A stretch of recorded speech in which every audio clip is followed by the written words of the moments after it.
Hello বিয়াস, আসসালামু আলাইকুম। তো বিয়াস, আশা করি সবাই ভালো আছেন। তো আজকে আমি দেখাবো আপনাদেরকে আমাদের বাংলা আর্টিকেল ওয়েবসাইট থেকে কেন এত আমাদের ইনকাম কম হয় এবং কতদিন পর থেকে আমরা ভালো একটি অ্যামাউন্ট ইনকাম করতে পারবো। তো বিয়াস, প্রথমত বলি আমাদের বাংলাদেশে যে আমরা ওয়েবসাইটগুলো এত কষ্ট করে তৈরি করি, তো সেই বাংলা আর্টিকেল ওয়েবসাইটগুলো থেকে ইনকাম কেন এত কম হয়। এক নম্বরে কারণ হচ্ছে আমরা বাংলাদেশের নাগরিক, মানে আমরা আমাদের সোনার বাংলাদেশে জন্মগ্রহণ করেছি সেজন্য। দ্বিতীয়ত হচ্ছে আমরা বাংলাদেশি লোকেরা অনেক চালাক, যে কোনো দেশের মানুষের থেকে আমরা বেশি চালাক। সেই জন্য আমরা বাইরে যে কোনো ভালো ভালো ওয়েবসাইট এবং ভালো ভালো যে ইনকাম সোর্সগুলো আছে সেগুলোতে যদি অ্যাকাউন্ট করতে চাই, তাহলে আমাদেরকে অ্যালাউ করে না। তাহলে আমাদেরকে কিভাবে অ্যাকাউন্ট করতে হয়? পেইড একটি ভিপিএন ব্যবহার করতে হয় ইউএসএ অথবা সিঙ্গাপুরের। তারপর আমরা সেগুলোতে অ্যাকাউন্ট করতে পারি। তো দেখুন, আজকে আমার অ্যাডসেন্সের ইনকাম দেখুন 40 সেন্ট। 83টি ভিউ হয়েছে, 4টা ক্লিক হয়েছে নেদারল্যান্ড থেকে এবং কানাডা থেকে। তো দেখুন, এত কষ্ট করে আমার ওয়েবসাইটে 83টি ভিজিটর এসেছে এবং 4টি ক্লিক করেছে। তো গুগল অ্যাডসেন্স দেখুন, এখানে আমাকে 2টি ক্লিকের রেট দিয়েছে আর 2টি হাওয়া করে দিয়েছে। তার কারণ হচ্ছে যে নবজাতক আমার এই ওয়েবসাইটে ঢুকে ক্লিক করেছে, সেই নবজাতক এক অ্যাডের ভিতরে 2বার ক্লিক করেছে। সেজন্য আমার এখানে ক্লিকটা ঠিকই উঠেছে এবং পেজ যে সিটিআরটা আছে সেটা ঠিকই, কিন্তু গুগল অ্যাডসেন্স বাড়িয়ে দিয়েছে কিন্তু ইনকামটা দেয়নি। কারণ এটা হচ্ছে আমার সাজা। অথচ অন্যায় করেছে কানাডা নেদারল্যান্ডের মানুষ, ভিজিটর, কিন্তু তার শাস্তিটা পেতে হচ্ছে আমার মতো বাংলাদেশি ওয়েবসাইট মালিকদের। তো তারপরে দেখুন, আমার 3 মাসের ভিতরে $6.42 ইনকাম। তারপর দেখুন আমার এই মাসের ইনকাম দিস মাস 81 সেন্ট। তো দেখুন, আজকে 9 মার্চ 8 তারিখ 2011 সাল, 3টা বাজে আমি ভিডিওটা করতেছি। তো 4 দিনে দেখুন আমার 81 সেন্ট। তার মানে ধরুন 1 সেন্ট যদি বাংলাদেশের 1 টাকা করেও ধরি, তাও আমার 4 দিনে 81 টাকা ইনকাম, মানে ডেলি 20 টাকা করে ইনকাম। তো তাহলে আপনারা অবশ্যই বুঝতেছেন যে আমার ডোমেন কেনা লাগছে। তারপরে আমি যে থিমটাতে আমার আর্টিকেলগুলো আমি লিখি সে থিমটা আমার কেনা লাগছে। তারপর এখানে আমি সময় দিয়েছি 3 মাস। তো সব মিলিয়ে আমার ডেইলি বেতন 20 টাকা। তো তারপরে দেখুন, আপনাদের বিশ্বাস করানোর জন্য আমি আমার পেমেন্ট ডিটেলসটা দেখাচ্ছি। দেখুন, জুলাই 1 তারিখ থেকে 31 তারিখ $1.01। আগস্ট 1 তারিখ থেকে 31 তারিখ $6.42। সেপ্টেম্বর তো আজকেও মাত্র 4 তারিখ। তো দেখি 2 মাস চলে গেছে অলরেডি, 3 মাসে পড়েছে।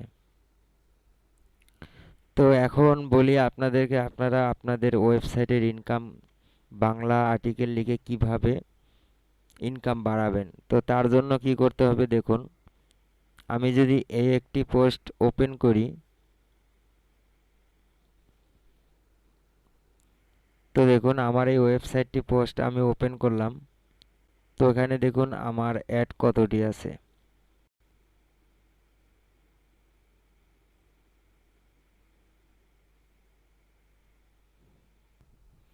তো আমার এই পোস্টের মধ্যে দেখুন প্রথমে একটি অ্যাড আছে, তারপর একটি, তারপর একটি, 3টি, তারপর একটি, 4টি, তারপর একটি, 5টি, তারপর একটা 6, 7, 8। মানে 8টা অ্যাড আমার এই পোস্টের মধ্যে আছে। তো মূলত সে কারণে আমাদের সিপিসিটা কম দিয়ে থাকে। তার কারণ একটাই হচ্ছে আমরা বাংলাদেশি অনেক লোভী। মনে করি বেশি বেশি আমরা যদি আমাদের ওয়েবসাইটে অ্যাডগুলো চালাতে পারি, দেখাতে পারি, তাহলে মনে হয় আমাদের ইনকামটা বেশি হবে। আসলে ওয়েবসাইটের ভিতরে বেশি বেশি অ্যাড দেখালে তখন কম সিপিসির অ্যাডগুলো ওয়েবসাইটে রান করে, সেজন্য আমাদের সিপিসিটা কম দেয়। তো তার একটু প্রমাণ আমি আপনাদেরকে দেখাচ্ছি। দেখুন, নেদারল্যান্ড থেকে একটা ক্লিক করেছে 22 সেন্ট দিয়েছে, কানাডা থেকে একটা ক্লিক করেছে 17 সেন্ট দিয়েছে। এখন আমাদের বাঙালির দেখাই, নিচে দেখুন, সরি, সব অ্যাড হয়ে গেছে বাংলাদেশের।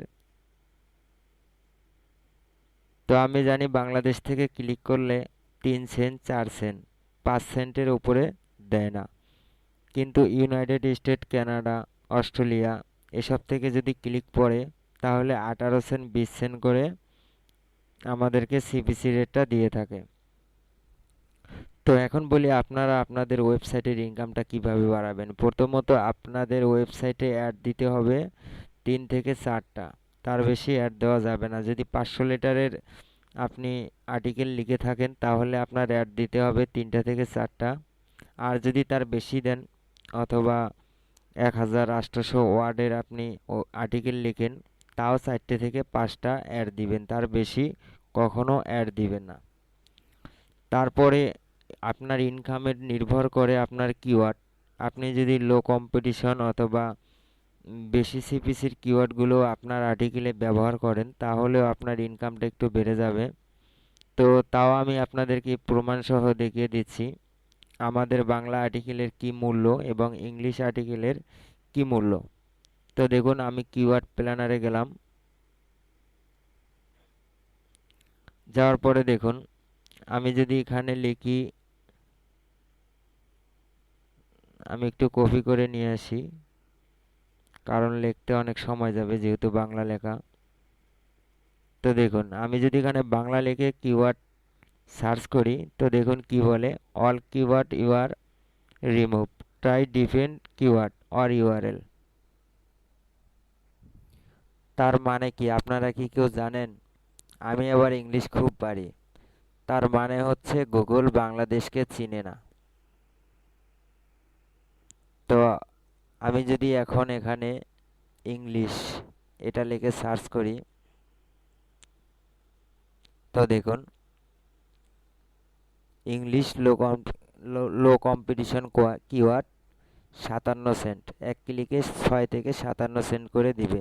ইংলিশ টু বাংলা 1 মিলিয়ন থেকে 10 মিলিয়ন লো কম্পিটিশন, দেখুন 2 থেকে 39 সেন্ট করে দিবে। তাহলে দেখুন, আপনারাই বুঝুন তাহলে আপনারা এখন ইংলিশে আর্টিকেল লিখবেন না বাংলায় আর্টিকেল লিখবেন। তাহলে বলুন, আমরা বাংলাদেশে জন্মগ্রহণ করে কি ক্ষতি করেছি? মাঝে মধ্যে মন বলে গুগল অ্যাডসেন্সকে ঘাড় ধরে এনে দেখাই যে একটি ইংলিশ দিয়ে যে কোনো লেখা লিখতে কত সময় লাগে এবং বাংলায় ওই লেখাটি বাংলায় লিখতে কত সময় লাগে।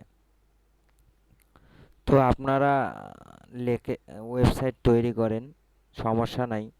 ওয়েবসাইটে বাংলা আর্টিকেল ওয়েবসাইটে অবশ্যই ইনকাম হবে, তবে আপনার ঘরের চাল শেষ হওয়ার আগে আগেই আপনার ইনকামটা বাড়বে, তার আগে না। মিনিমাম আপনার 1 থেকে 1.5 বছর তো লাগবেই। তো দেখুন, আমার এই ব্লগে আর্টিকেল আছে 66টা। 3 মাসে আমি 66টি, 2 মাসে 66টি পোস্ট করেছি। 3 মাসে পড়েছে আর কি, 2 মাসে আমি 66টি আর্টিকেল লিখেছি।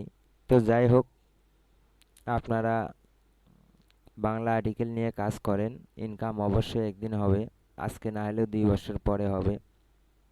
তো ঠিক আছে, আজকের ভিডিও এই পর্যন্তই। যদি ভালো লাগে তো আর কিছু বললাম না।